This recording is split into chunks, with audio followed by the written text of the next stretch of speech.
구약성경 여호수아 2장 8절에서 14절까지입니다. 우리 같이 한 목소리로 함께 읽겠습니다. 또 그들이 눕기 전에 라합이 지붕에 올라가서 그들에게 이르러 말하되 여호와께서 이 땅을 너에게 주신 줄을 내가 아노라. 우리가 너희를 심히 두려워하고 이 땅 주민들이 다 너희 앞에서 간담이 녹나니 이는 너희가 애굽에서 나올 때에 여호와께서 너희 앞에서 홍해 물을 마르게 하신 일과 너희가 요단 저쪽에 있는 아모리 사람의 두 왕 시혼과 옥에게 행한 일 곧 그들을 전면시킨 일을 우리가 들었음이니라. 우리가 듣자 곧 마음이 녹았고 너희로 말미암아 사람이 정신을 잃었나니 너희의 하나님 여호와는 위로는 하늘에서도 아래로는 땅에서도 하나님이시니라. 그러므로 이제 청하노니 내가 너희를 선대하였은즉 너희도 내 아버지의 집을 선대하도록 여호와로 내게 맹세하고 내게 증표를 내라. 그리고 나의 부모와 나의 남녀 형제와 그들에게 속한 모든 사람을 살려주어 우리 목숨을 죽음에서 건져내라. 그 사람들이 그에게 이르되 네가 우리의 이 일을 누설하지 아니하면 우리의 목숨으로 너희를 대신할 것이요 여호와께서 우리에게 이 땅을 주실 때에는 인자하고 진실하게 너를 대우하리라. 아멘.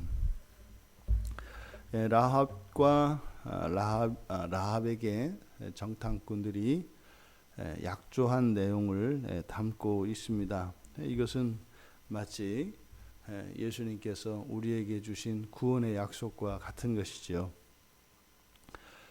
본문에서는 또한 이 라합이 이 정탐꾼들을 그렇게 영접한, 다시 말해 그들을 감춰주고 그들을 도와준 그 이유를 밝히고 있습니다.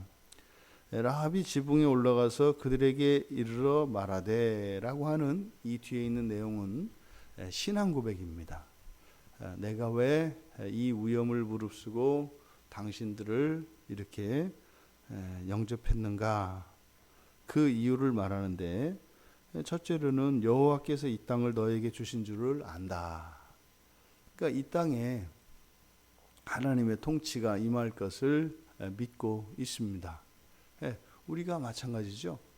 예수를 믿고 이 세상을 살아갈 때 우리가 우리의 신앙으로 인해서 어쩌면 이 세상을 살아가며 겪는 불편과 또 때로는 그것 때문에 우리가 불이익을 당할 수도 있습니다.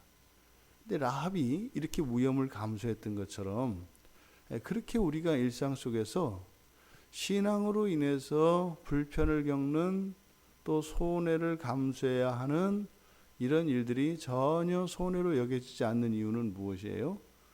이 땅에 하나님의 통치가 임할 것을 알고 있기 때문입니다.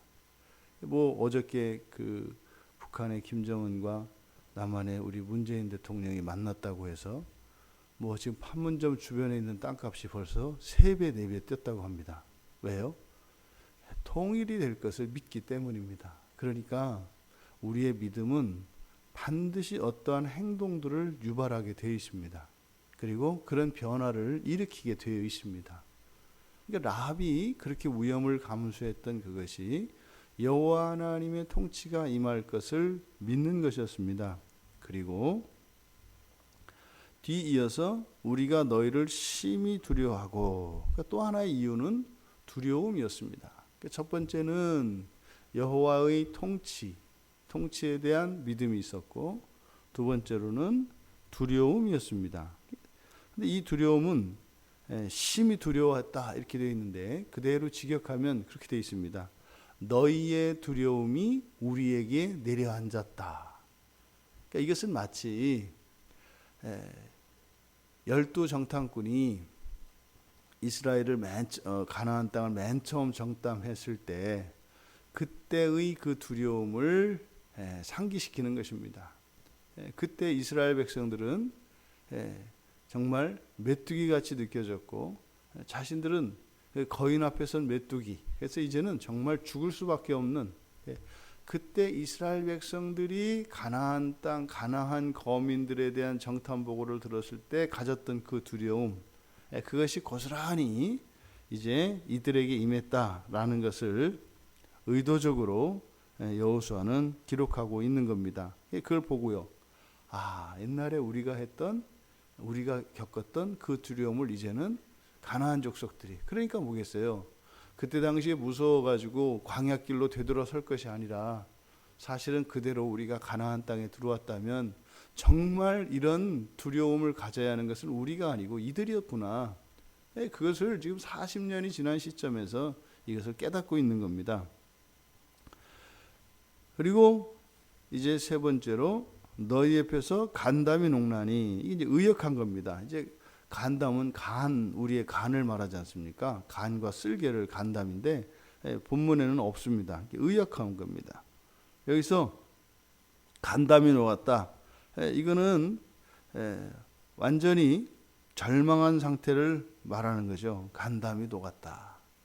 그러니까 그냥 우리가 녹아버렸어. 그러니까 그냥 녹아 없어졌어. 뭐 이런 뜻이거든요. 거기다가 이제 간담을 삽입한 겁니다.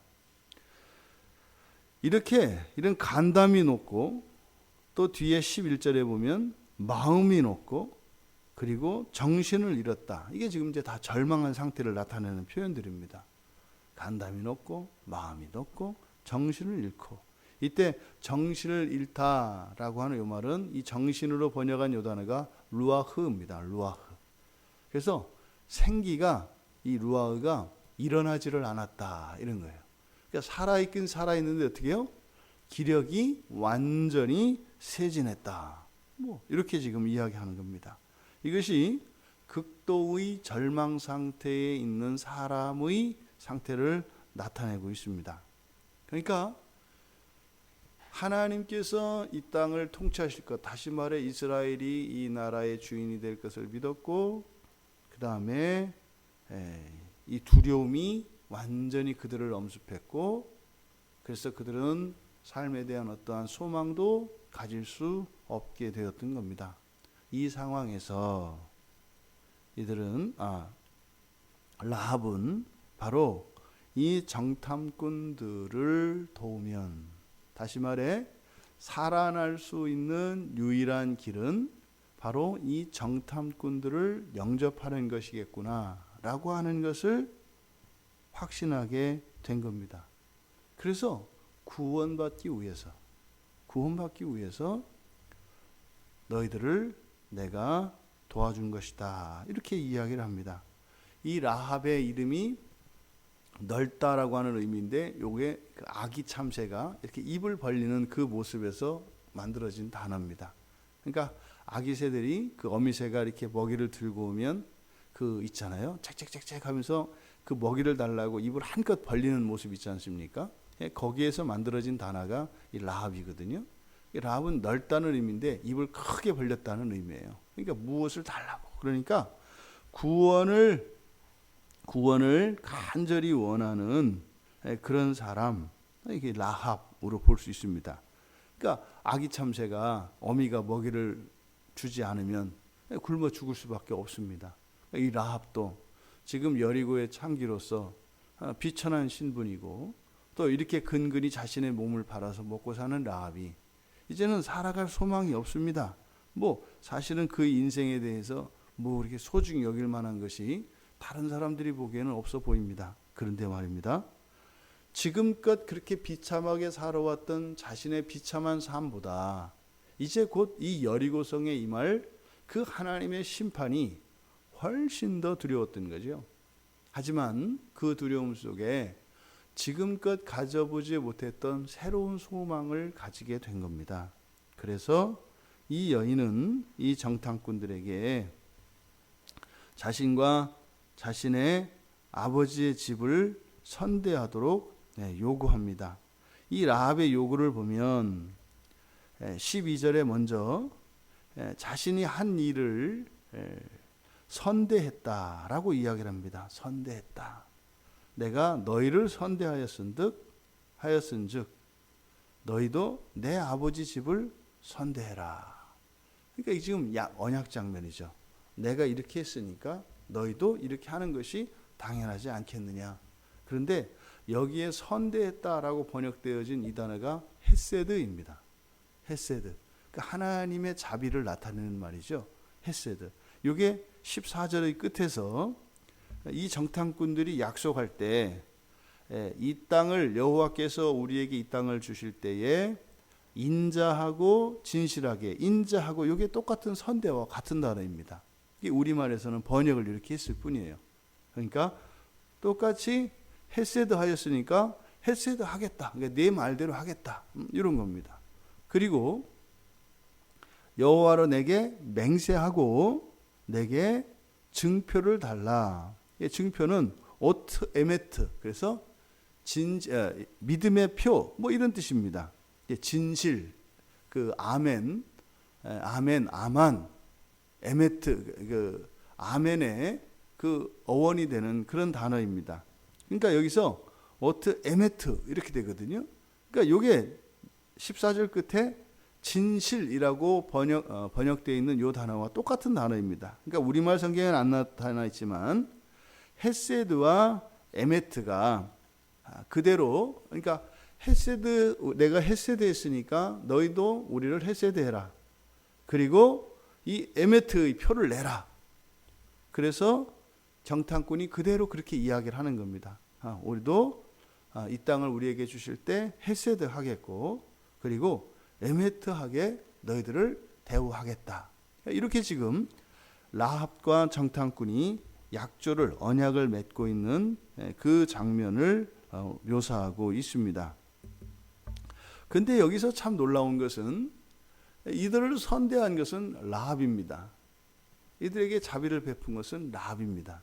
근데 라합은 그것으로 인해서 자기 자신뿐만 아니라 자신의 부모, 형제와 심지어 그에 딸린 모든 사람까지 살려달라고 요구합니다. 이것은 사도행전 16장 31절에서 이야기하는 것처럼 내가 예수를 믿는다면 너와 너의 집, 너의 가족이 구원을 받을 것이다 라고 하는 이 말씀에 대한 역사적 증거인 거죠. 그러니까 이미 이 사도행전의 말씀은 구약에 이미 이 라합의 집에 일어났던 사건입니다. 우리도 여전히 그래서 어느 한 가정에 한 사람이 예수 그리스도를 믿었을 때 지금 현재는 그 사람의 가족 전체가 예수를 믿지 않는다 할지라도 그 가정에 반드시 예수의 구원이 임할 것을 믿습니다. 그래서 우리는 그런 믿음의 가족들을 전도하는 일에 중단하거나 포기하고 절망할 필요가 없는 것이죠. 왜요? 하나님의 약속이 있기 때문입니다. 이 일에 대해서 정탐꾼이 조건을 답니다. 우리의 이 일을 누설하지 않으면. 이것은 충성의 서약이요, 순결의 서약을 요구하는 것입니다. 그러니까 누설하지 않는다라고 하는 것은 감춰줬을 뿐만 아니라 그 이후로도 이것에 대해서 이야기하지 않는, 다시 말해 그 정탐꾼들을 도와준 그 라합의 마음이 변하지 않는 것입니다. 그러니까 이것은 충성의 서약이기도 하고 순결의 맹세이기도 한 것이죠. 그러니까 이것은 또 일방적인 요구가 아닙니다. 너가 이렇게 해야만 이렇게 하겠다. 그래서 마치 라합에게만 주어지는 것이 아니라, 그런 의무가 라합에게만 주어지는 것이 아니라 라합이 그런 조건을 이행하면 이 정탐꾼들은 어떻게 하겠대요? 자신들의 목숨을 내놓겠다는 겁니다. 만약 마지막 순간에 너희들을 살려주지 못한다고 한다면 우리가 너희를 대신해서 죽고 너희들을 대신 살려주겠다. 이것이 바로 하나님께서 이 세상을 창조하셨을 때 사람들에게 자유의지를 주셔서 그 자유의지로 말미암아 타락하게 되었을 때 너희들이 자유의지를 가지고 그렇게 범죄했다 할지라도 나는 너희의 하나님이기 때문에 반드시 내가 너희들을 구원하고 내 뜻을 너희를 통해서 이룰 것이다. 어떻게 해요? 내 목숨을 너희들에게 주면서까지라도, 이렇게 얘기를 하는 겁니다. 근데 역사적으로 보면 하나님은 그 약속을 지키셨죠. 예수 그리스도가 이 땅에 오셔서 죽으셨습니다. 근데 성경 어디에도 우리가 이 충성의 맹세, 순결의 서약을 지킨 적이 없습니다. 여기에서 사실은 하나님의 헤세드가 나타나는 거죠.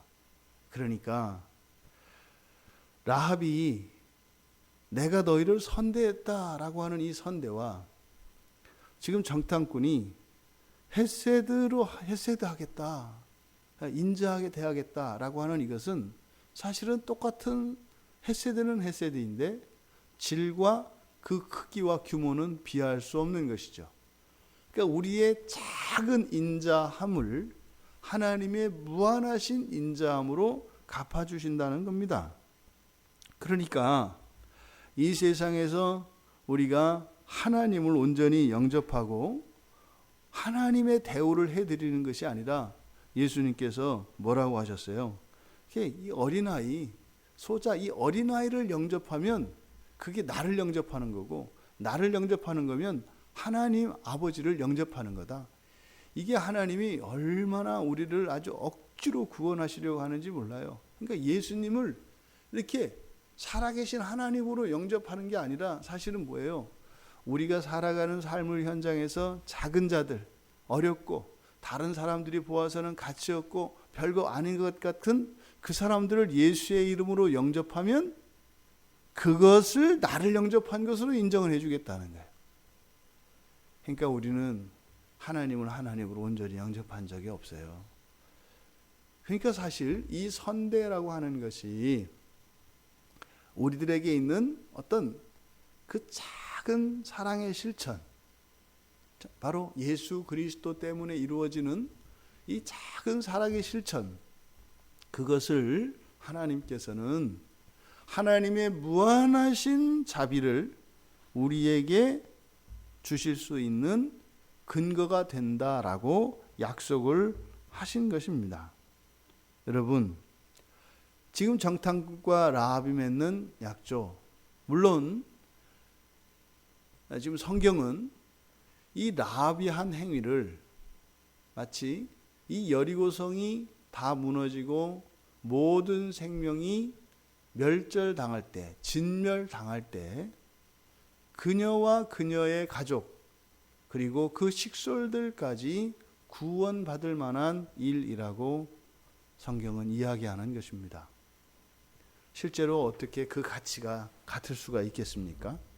그러니까 우리의 신앙은 작은 것, 작은 하나 대 무한대의 비율입니다. 그러니까 예수를 믿고 신앙생활을 하는 것보다 이보다 더 남는 일이 없어요. 작은 것 하나에 대해서 주어지는 보상의 대가는 무한하단 말입니다. 여러분, 우리가 인생 100년을 하나님께 드리는 것도 아니고 작은 이런 사랑의 실천 하나를 그 무한한 영생과 또 이 세상의 모든 것으로 감히 따를 수 없는 존귀와 영광을 약속하고 있기 때문인 것입니다. 이 정탐꾼의 약조를 믿고 라합은 자신의 그 믿음의 서약을 저버리지 않았습니다. 우리가 이 세상을 살아가며 예수 그리스도를 믿는, 예수 그리스도를 주라 인정하는, 그래서 예수 그리스도 때문에 참고 인내하고 사랑을 베풀며 하나님을 예배하는 이런 모든 행위들은 그것과 비교할 수 없는 하늘의 무한한 영광과 하늘의 무한한 영생으로 우리에게 주시겠다는 약속을 하셨습니다. 그 약속을 믿고 우리들이 살아가고 있는 것입니다. 오늘 하루 우리의 삶 속에 그 무한한 보상에 대한 약속, 그것이 우리들의 삶의 동기가 되고 힘이 되기를 바랍니다. 우리에게 없는 무엇, 우리의 현재에 절망할 수밖에 없는, 그리고 우리가 살아왔던 지난 과거들이 우리의 삶을 새롭게 하는 것이 아니라 오늘 이 시간, 오늘 우리가 살아갈 이 하루의 믿음의 행동을 통하여 우리의 미래가 보장이 되어 있다고 하는, 그래서 미래를 위하여, 미래의 무한한 영광을 위하여 살아가는 우리가 되기를 바라시는 것이 주님의 뜻입니다. 그 주님의 뜻을 따라 우리를 위하여 예배하신 그 존귀와 영광의 삶을 바라보며 소망을 따라 살아가는 우리 모두가 되기를 주님의 이름으로 축원합니다. 하나님 아버지, 라합에게 약조한 이 정탐꾼의 말들은 마치 주님께서 제자들과 무리들에게 주셨던 그 약속에 대한 예표인 것을 믿습니다. 성경에 저희들을 하나님의 자녀 삼아 주시고 하나님 나라의 백성으로서 또한 이 세상을 다스리는 통치자로, 또한 하나님의 유업을 물려받는 상속자로 삼으신 그 하나님의 약속을 믿습니다. 그 하나님 나라가 이 땅에 완전히 임할 것을 믿습니다. 저희들의 현재의 삶에 행복과 부귀영화, 즐거움을 추구하며 살아가는 어리석은 자들이 아니라 영원한 약속을 위하여 살아가는 믿음의 백성들 다 되게 하옵소서. 감사하며 예수님의 이름으로 기도드리옵나이다. 아멘.